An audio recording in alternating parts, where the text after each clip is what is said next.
All right. Hello, everyone. I'm gonna kind of speak formally, I guess, for the moment. Joel and Gorio.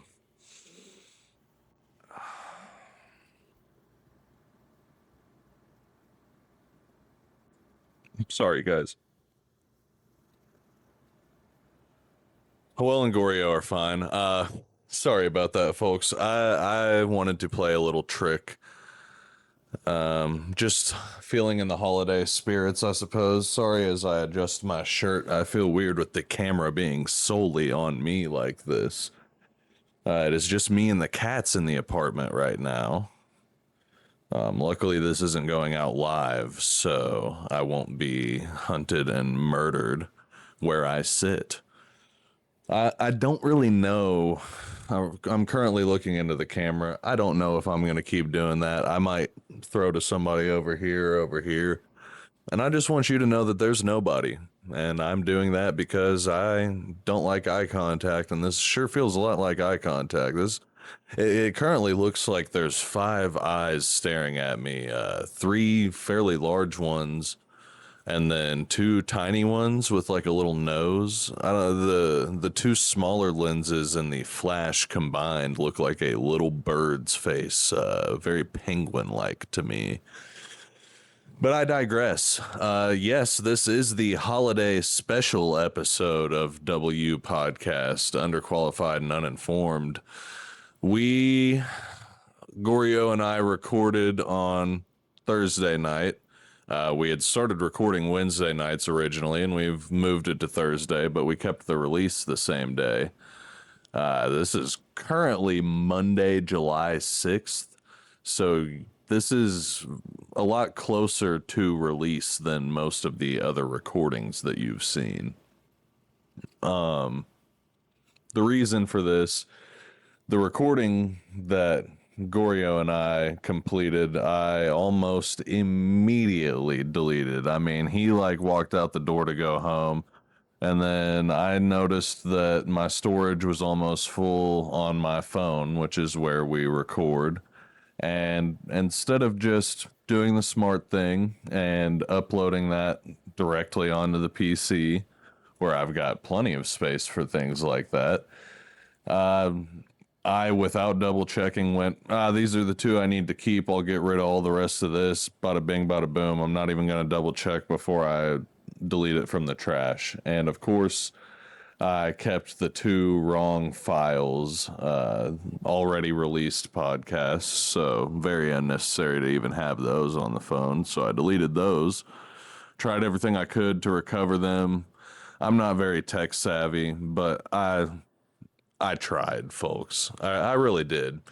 And it was to no avail. And unfortunately, we felt like that was some of our best stuff.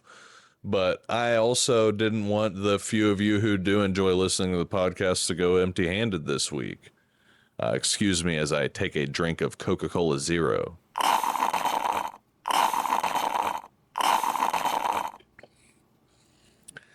Yes, there's nobody to fill the space when I'm taking drinks like that. Maybe it'll be funny. I'm editing this one too. I'll spare you guys the little editing notes then. That won't be that funny. It's already a fucking disaster, I feel. I'm looking all around, then I look in the camera. And I haven't even gotten to the first topic that I wrote down, which I guess is fine. I did want to address my dumbassery first. And so that has been addressed. Sorry to Gorio mainly for all of the hard work put in, the hours spent over here. We spent probably 3 hours over here recording. It was an excellent episode, quite a long one. And then we did a Ben covering the 1960 Alfred Hitchcock masterpiece Psycho, based on the 1959 novel by the same name, authored by Robert Bloch, which I actually did read since we recorded that. So we'll see if that adds anything to the bin for those of you who are listeners of that particular. It started as a segment on this podcast, so now it's kind of its own mini podcast. If there's more interest, I really would love to start doing those Patreon deep dives. But I mean, I just don't have the time to be dedicating all of that research into the fun facts and getting all, even like just as simple as a cast list and everything, working full time. Because I want to focus on creative stuff outside of the podcast mainly. I'm getting some more writing done. That's all I'll say about that. I don't want to hype anything up when I'm not ready to release it at the moment. But, keep an eye out, folks.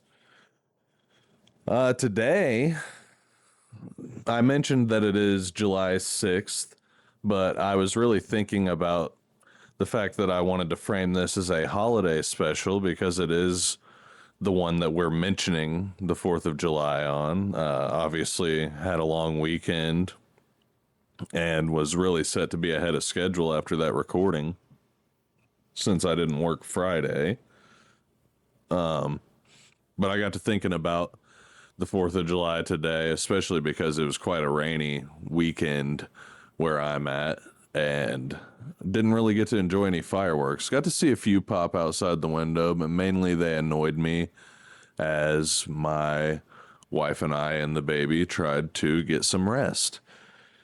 But such is life. The Pledge of Allegiance is something that really stuck out to me today for whatever reason. I was thinking about the fact that we used to say that every single morning when we went to school. For me, all the way up through ninth grade.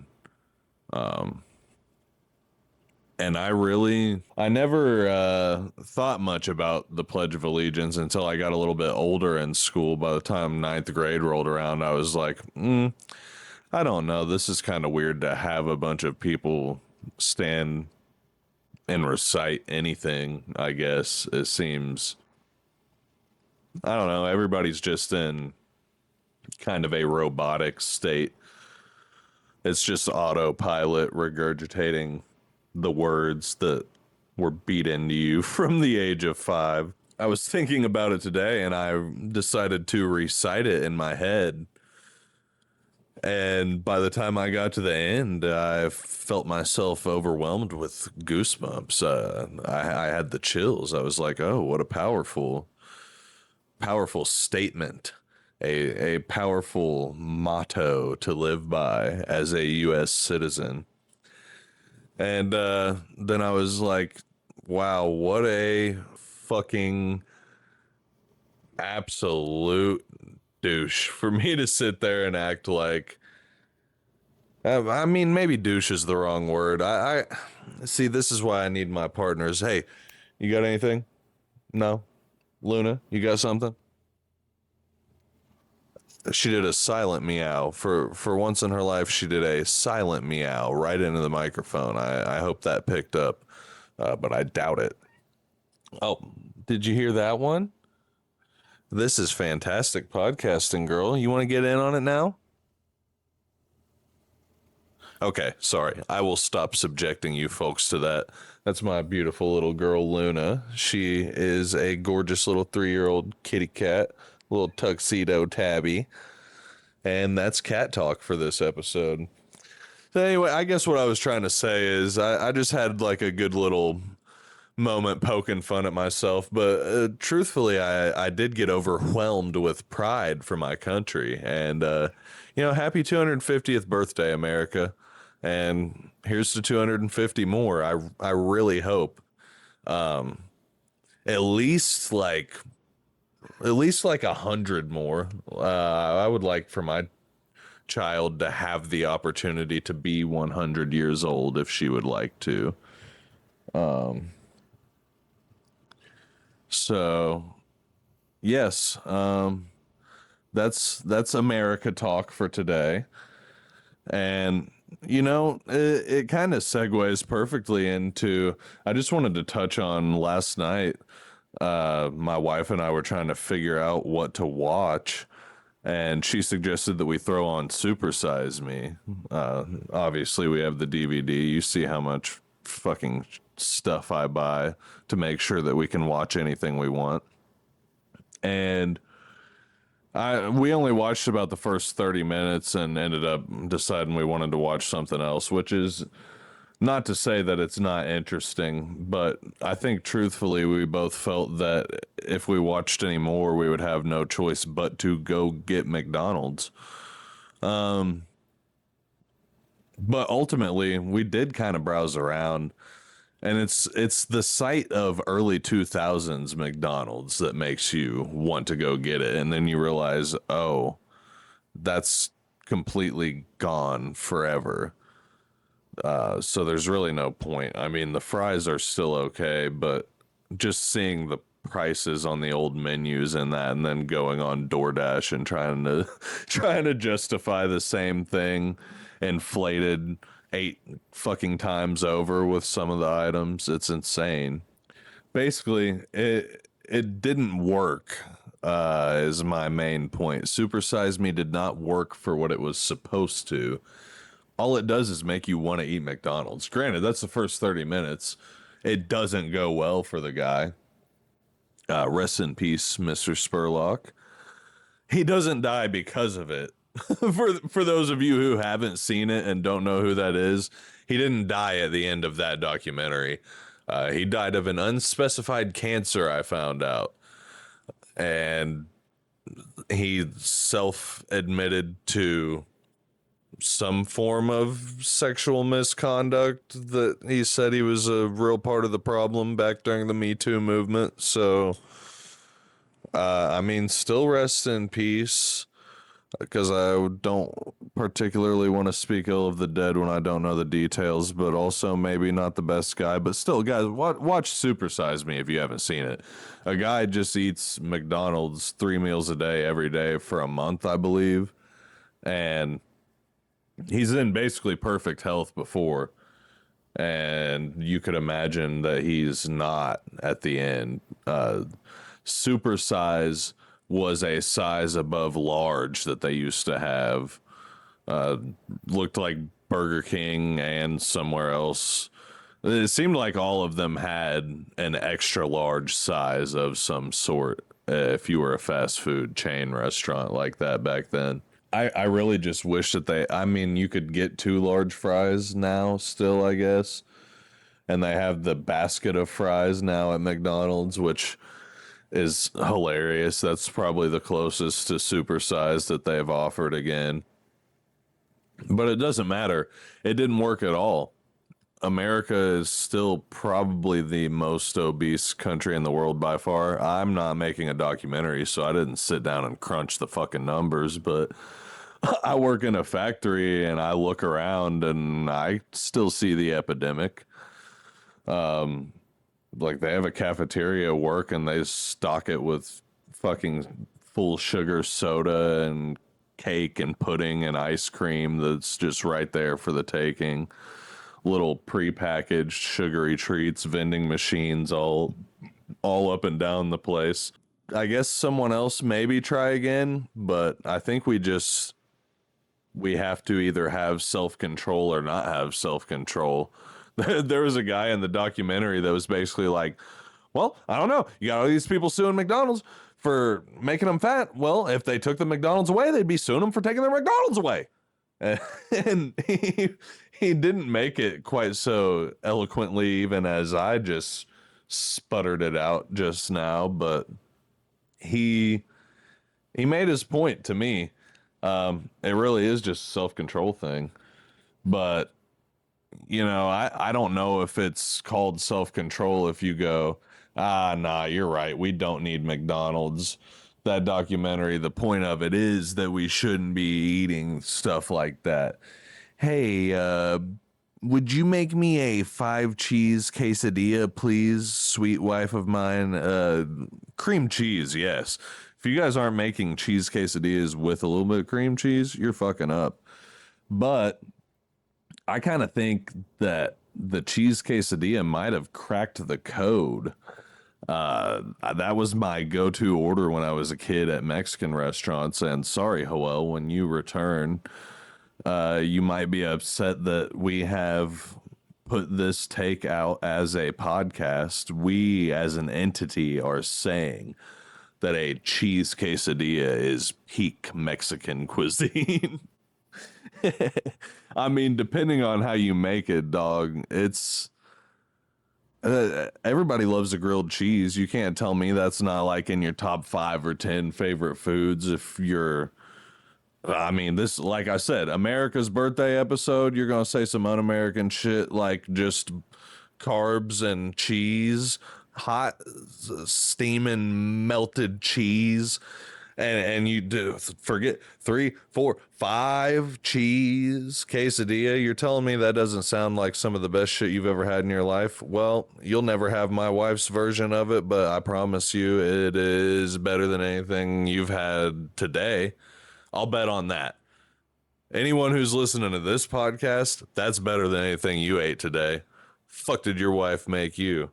Let us know in the comments. So that is cheese quesadilla talk.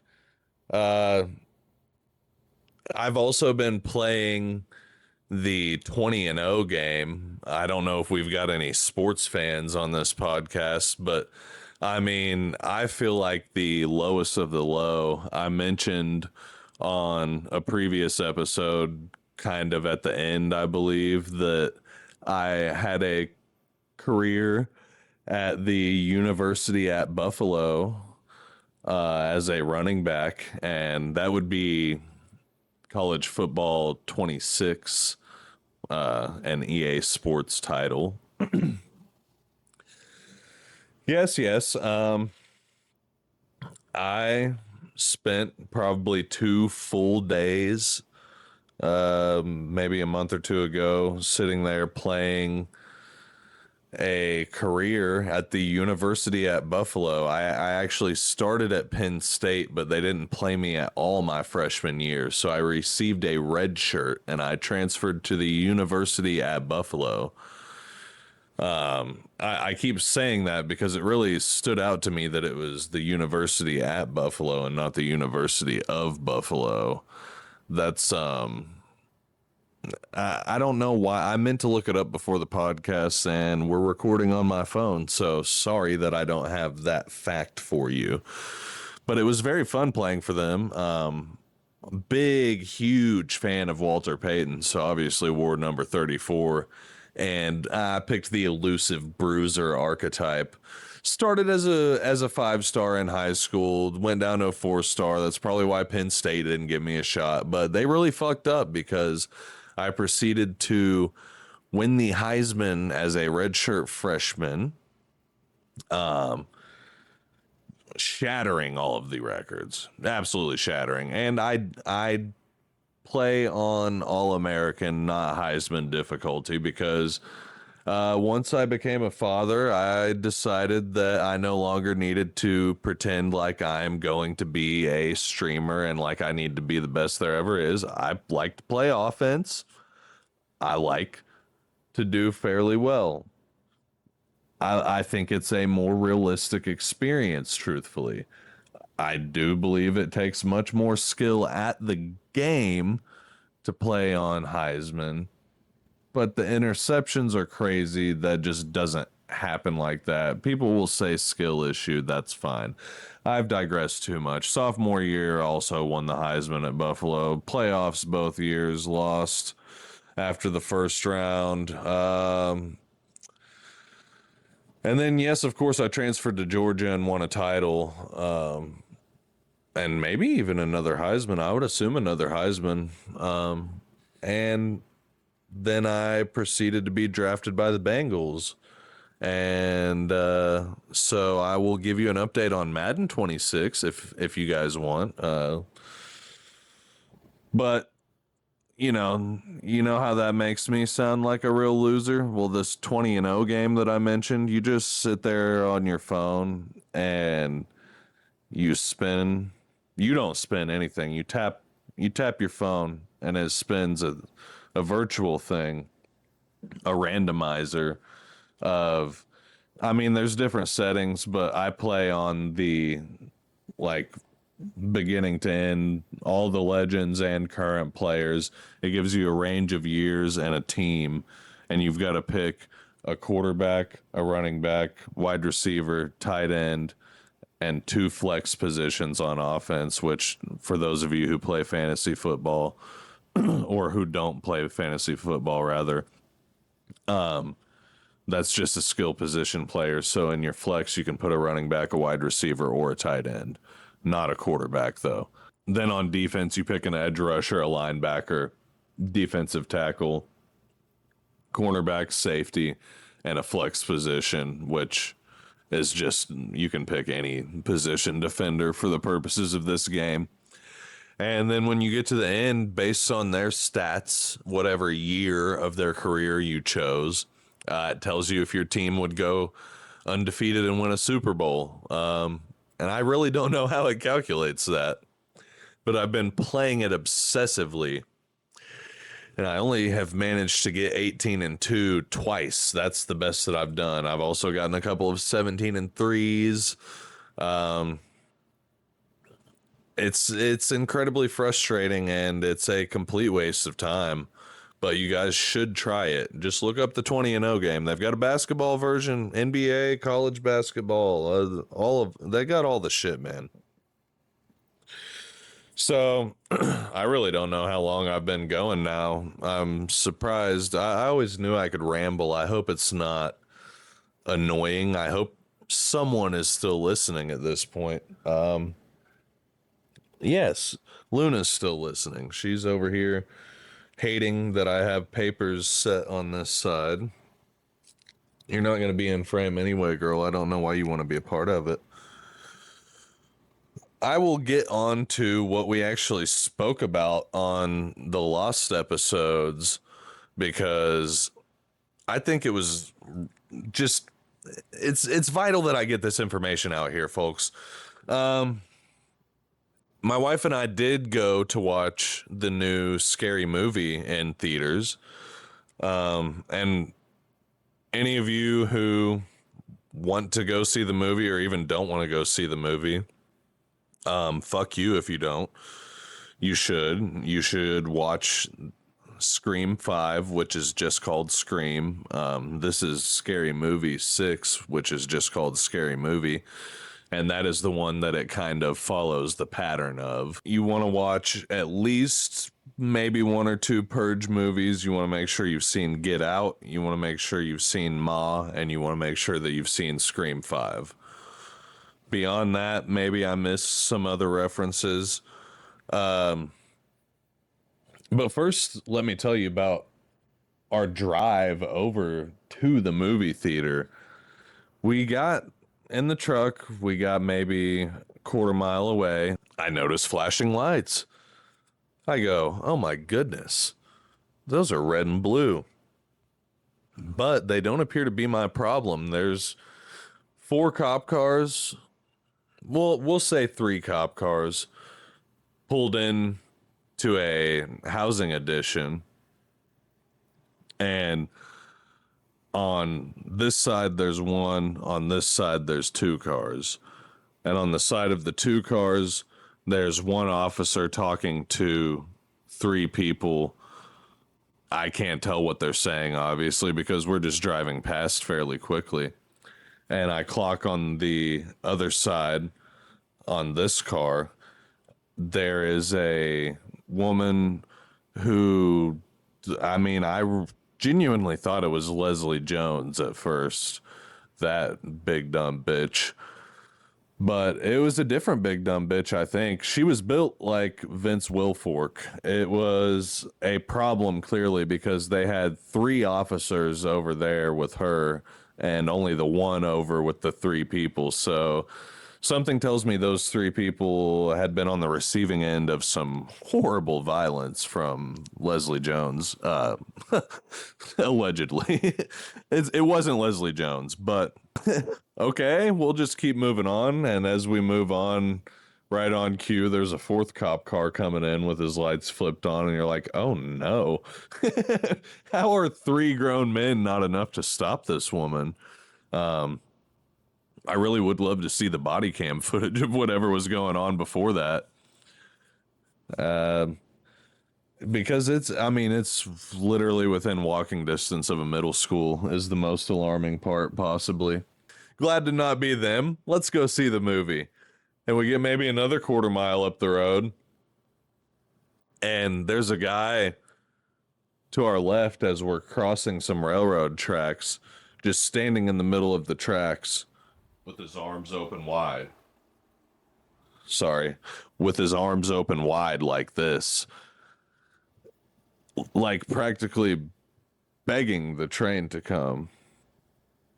Sorry, hold on. I'm going to have to stop down for a second, folks.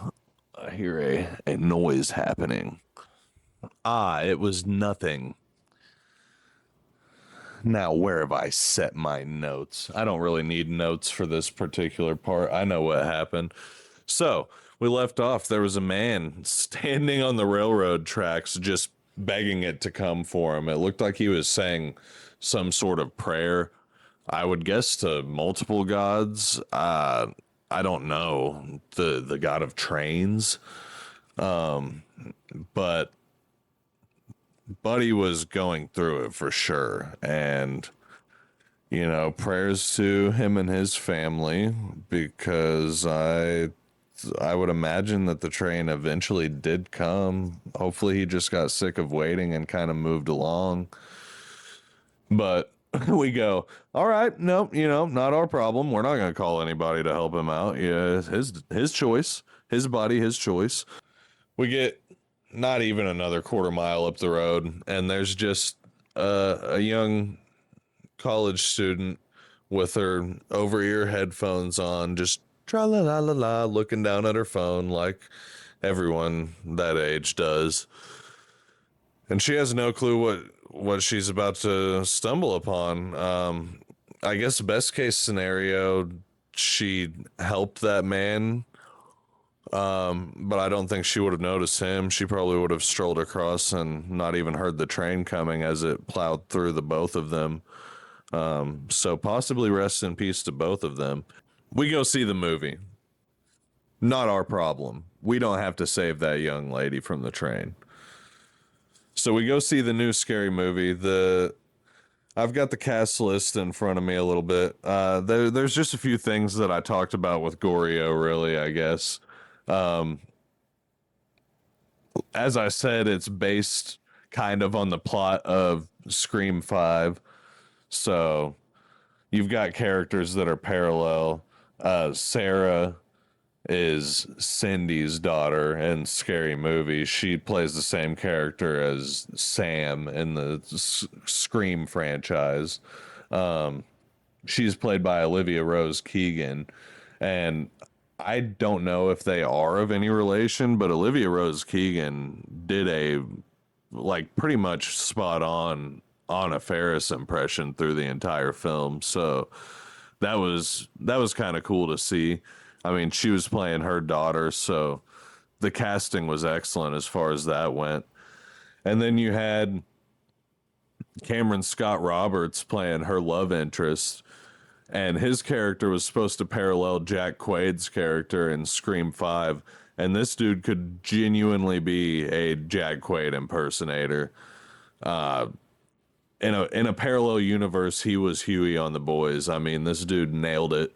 I don't know if I feel like most of the younger people, the him being the love interest of one of the second gen like children of the original cast, I feel like they did a really good job casting the second generation, I guess I should say.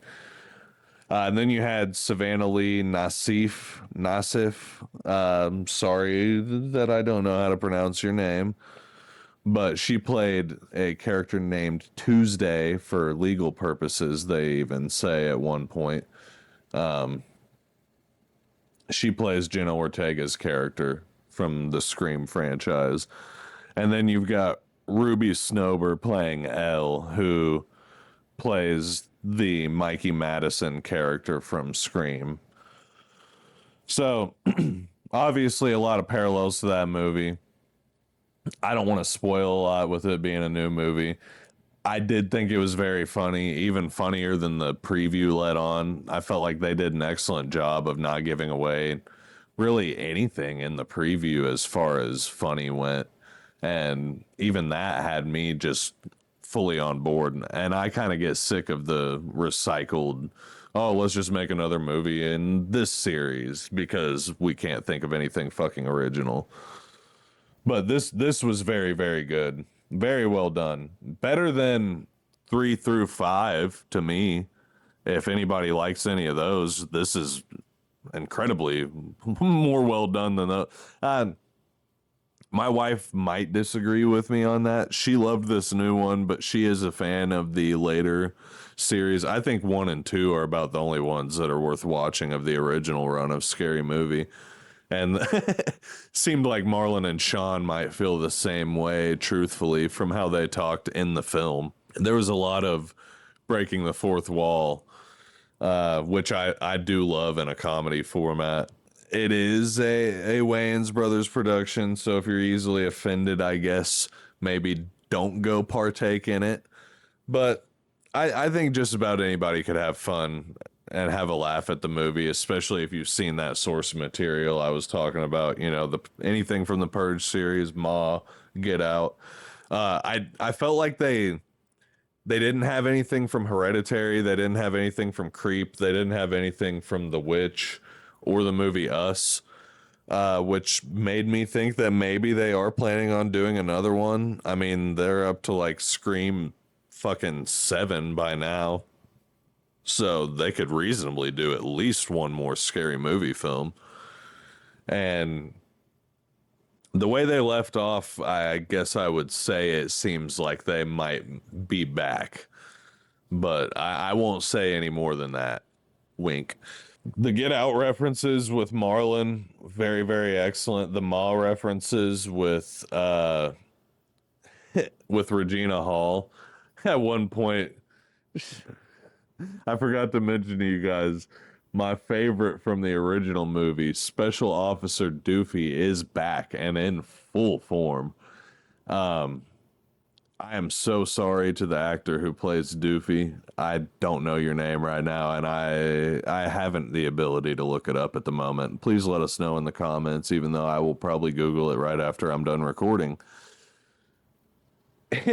At one point, Regina Hall is kind of recreating a scene from Ma. She's carrying around Jello shots full of GHB for all the kids, and she drops it onto the floor when she sees Cindy, and it just does a tight zoom on Doofy's face, and he goes, "You dropped your tray," and I don't know why, but that has stuck with me. And I've been just sitting there fucking giggling about it at random moments ever since. Just, you dropped your tray. I'm going to start saying that anytime people drop anything and they're not going to understand what I'm saying. I'm maybe even at random moments on the podcast. I'm just going to, it could, is that our first merch item? We can't afford that. Pivoting. I also had a pretty extensive I'm pissed segment. We had a heat wave this past week.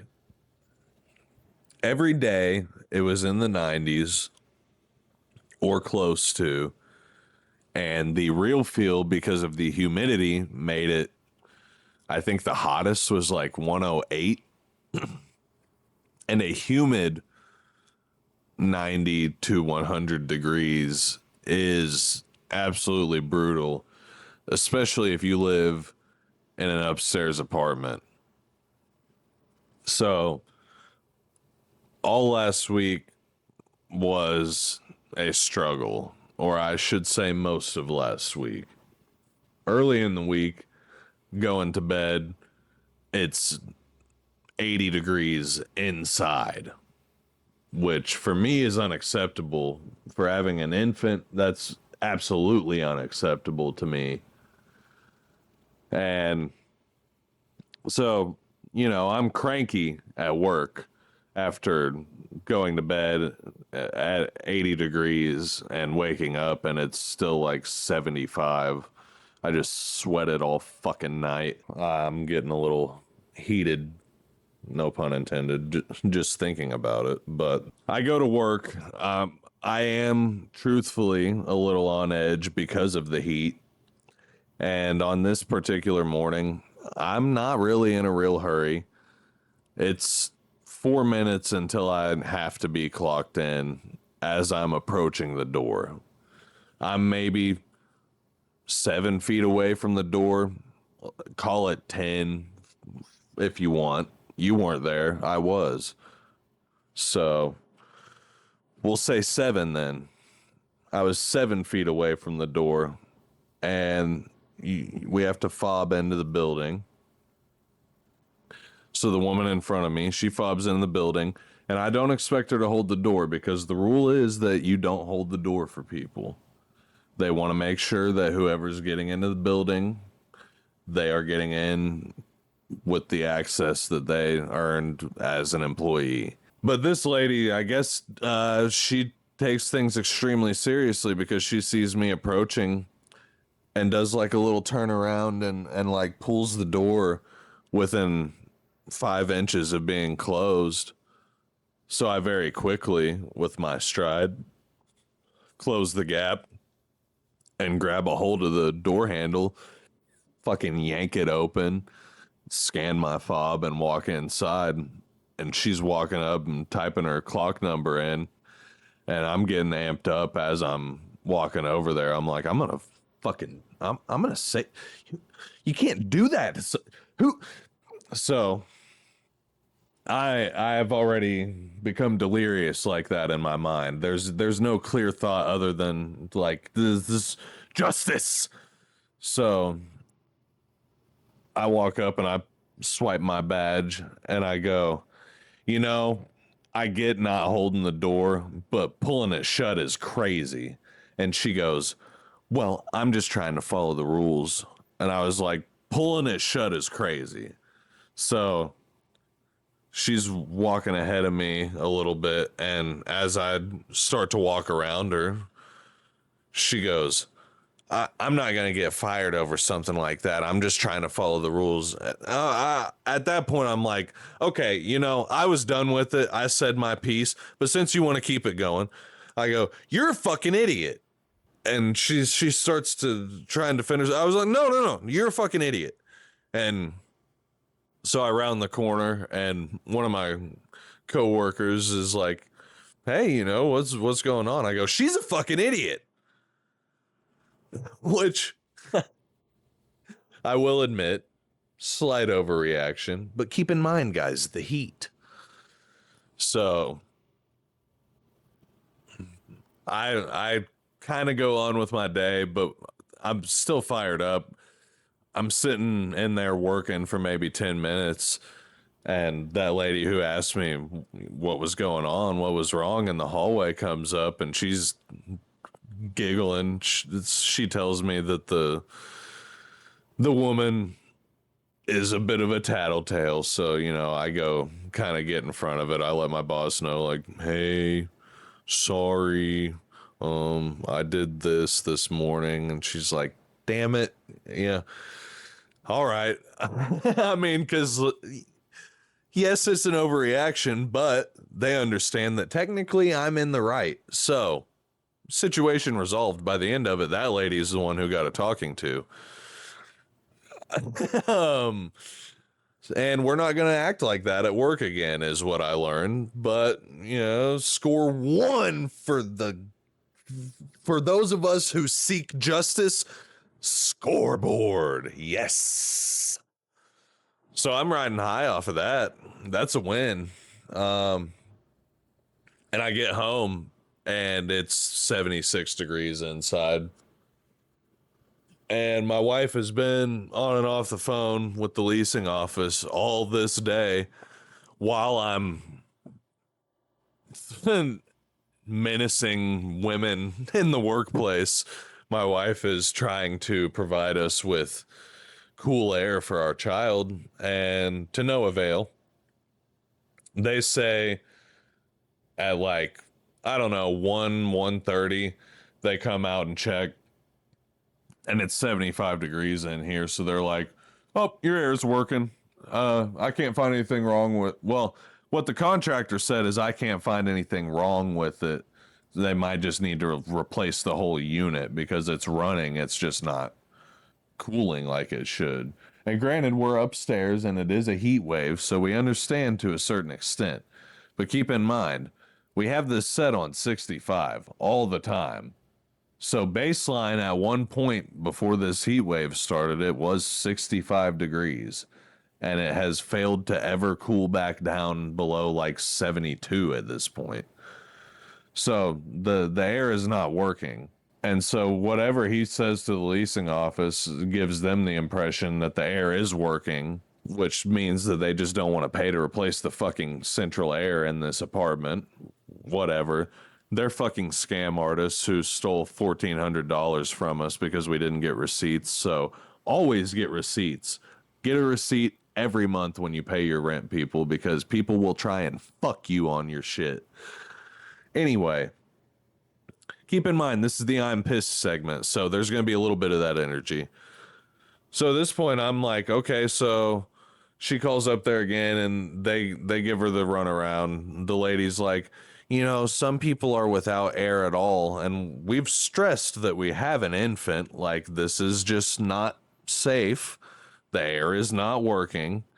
So they tell us they're going to see if they have a window unit that they can put in for us, but they have to check and see if there's one available because there's people that are without air at all. And if they do have one, the earliest they could bring it out is tomorrow. And at that point, something snapped.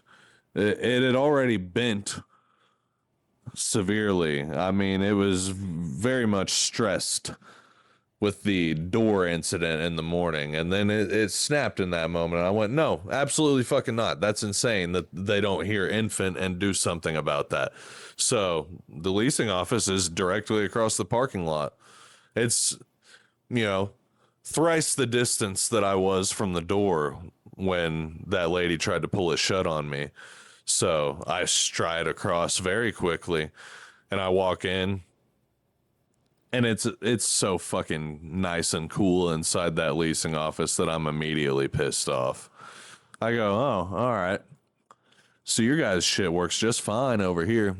Heat wave, no problem. So I'm immediately not even having that fucking excuse. But the sole woman in the office is sitting there on the phone, talking with somebody, getting a quote to remove a dead animal from one of the vacant units. Unspecified dead animal, unspecified how it entered a vacant unit that should have been locked up. So we've got another year here, and hopefully that'll be our last because this place fucking sucks. So she gets done with her phone call and gives me her fake bitch energy. And I'm immediately just like, no. I go, so was it you that spoke to my wife? I'm in such and such unit. Was it you or was it somebody else? And she kind of drops the fakeness a little bit, and she's like, I am the one that spoke to your wife. I go, so what's this about? You guys can't get anything in here till tomorrow at the earliest. And she's like, well, that's not what I said. Well, okay, I'm going to trust my wife, who just fucking got off the phone with you like 15 minutes ago. And she basically, I'll try to condense it a little bit. She gives me the runaround to the point where I'm like, okay, if you're not going to put anything in our place today, I want it in writing. And she refuses to give me anything in writing. These people hate a paper trail. So at that point, I'm like, all right, well, I'm not going any, like, you need to give me something in writing, or you need to put an AC unit in there. It's like, well, we only have a limited amount. I go, you know where they've got some? Walmart. Well, sir, we can't go to Walmart. No. What are we paying $1,000 a month for? That's a lot of money in this town. So, you know, that's a lot of money anywhere. I don't care what anyone says. You can big dick me with all your fucking wealth, I guess, everybody. But $1,000 a month, that's a lot of money just to live in a fucking place when you've got to pay electricity and fucking Wi-Fi and everything else, dude. It's a lot of money. If you received $1,000, you'd go, fuck yeah. So that's a lot of money to me. So okay, I'm gonna go upstairs. You wait right here. You wait right here. All right, fuck you, lady. I'll wait right here with my arms crossed, and you better hope that they're still crossed when you come down here and not around your fucking neck. Um, uh, so we don't promote violence against anyone. It's certainly not women on this program. But this lady comes, she stomps up the stairs, very professional, stomps back down the stairs, and all of a sudden has a completely different attitude with me. Very nice. Oh, yep, we'll make sure to have one in there before 5 p.m. today. Do you have a preference what room it's in? I'm kind of disarmed a little bit. I go, well, yeah, I do feel a little bad. Uh, I did drop one F-bomb on her because she said that it was only 73 in here and that was a lie. And I said, well, it's also barely into the fucking day because it was 3 p.m. It's just beginning to be peak hours of the sunlight. Not a real scientist, this lady, but she did promise that it would be out here by 5 p.m. before 5 p.m. the window unit. So I'm like, okay, thank you. So sorry. It's no excuse for me to come in here acting like that and whatever. And then I'm back in here for 30 minutes or so and I go, motherfucker. My wife, hey, what's wrong? She got me out of there without giving me anything in writing. This fucking bitch probably lied just to put it off till tomorrow. Oh, that's pessimistic. No, I'm sure she'll have someone out here. I'm like, no, they fucking lied to me. So I get on, I email them, and I have AI kind of help me craft what to say just to establish a paper trail here, just to establish a line of communication. Hey, you guys promised this at this time on this day. Look forward to seeing you. And they do indeed end up sending the people out here probably 40 minutes later after I've sent that email. And after they've got the unit installed, I check my phone and I've got an email from the lady. And it's this big long thing. She's got the professional letterhead and the logo of the company and everything. And she's just the leasing agent. She's no one important in the company. She doesn't fucking run shit there. Basically saying like, oh, well, we do want to know. We will be sending someone out there, no problem. But we do want to note that we sent someone to check on your unit today, and it was running just fine. But because you asked for it, we'll send the window unit. And so I'm like, okay. I get on there and I craft another one. I go, thank you so much for reaching out. The maintenance team did an excellent job. Our baby girl feels so much better with some cold air blowing on her. You gonna just leave that out of your email? She wanted to establish that our shit was working, which it wasn't, but also leave out that the reason that we were asking for the cool air is for the infant that's in here. So, that paper trail that they didn't want, they got. And that's going to look real bad on them in the future, especially when she replies with a no name, no letterhead, no sign off, just no problem at all email from the leasing office email address. Like, all right, yeah. We're done with this fucking place. So that was the heat wave. It's a nice 68, 69 in here, and that's with the central AC and the window unit running, and it's only 82 outside today. So yeah, does that sound like it works to you folks? I don't know. Feels a lot better now than it did though. And that was pretty much the whole I'm pissed segment. It was a lot better with Gorio's input on the subject. At this point, I feel like I'm rambling on to probably nobody. I've talked a lot longer than I thought I would, but I did want to touch on, I guess, fuck PlayStation and fuck Rockstar. It's insane that GTA 6 has no actual physical copies available.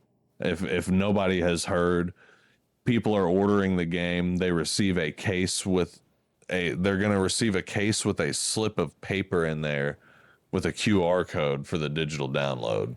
Nobody wants a fucking empty case. The whole point of the physical is to have the disc that you put into the thing. It makes it play, and then you play, and it plays with the disc.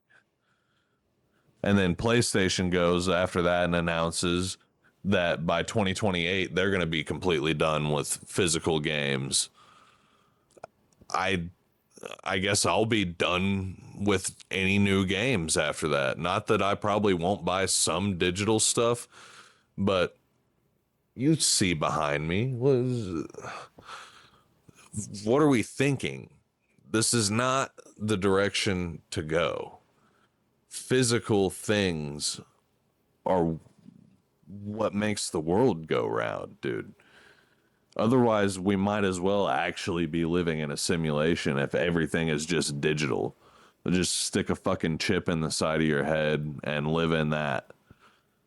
I mean, for fuck's sake, dude, we are physical beings. Let's appreciate physicality and physical things.